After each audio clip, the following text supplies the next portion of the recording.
HopeForCancer.com, and today's subject is anemia.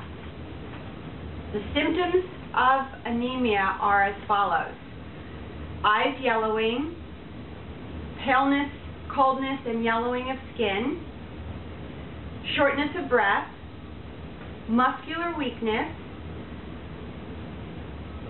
fatigue, dizziness, fainting, low blood pressure, heart palpitations, rapid heart rate, chest pain, angina, heart attack. Now, isn't that shocking? Heart attack. And an enlarged spleen. I'm going to show you this. I got off the internet.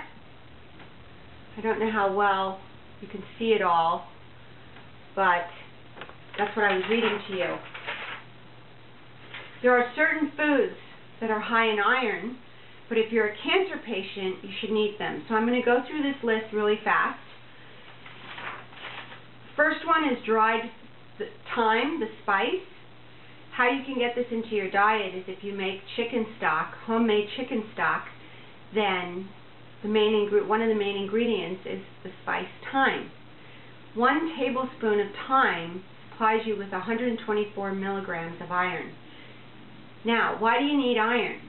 Because iron is a mineral that helps the red blood cells transport oxygen throughout the body.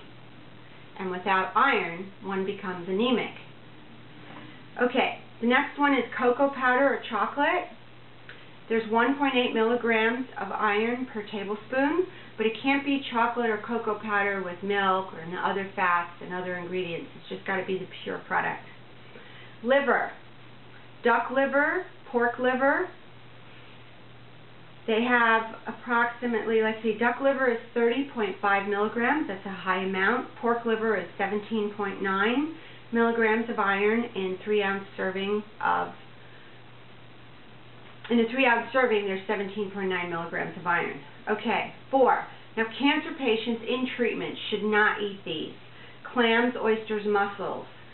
5 milligrams of iron in 6 oysters. But if you're in treatment, ask your doctor, because I don't think that would be something that they would approve of. 5. Roasted pumpkin and squash seeds. I eat roasted pumpkin seeds. They're actually quite delicious. 4.2 milligrams of iron in 1-ounce serving. Sesame butter, tahini it's also called, which is something that is used in making hummus. It's 4.1 milligrams in a 1-ounce serving of iron in the sesame butter. The next one is caviar. Again, something not recommended for patients on chemotherapy, because if your immune system's being suppressed, there's bacteria in this type of thing that could be bad for you. It's 33 milligrams of iron per ounce of caviar. Sun-dried tomatoes, 1 cup provides 4.9 milligrams of iron. Sunflower seeds are the #1 source of vitamin E, and it also has 7.4 milligrams of iron per cup of sunflower seeds. And the last one is dried apricots. About 20 apricots provide 7.5 milligrams of iron per cup.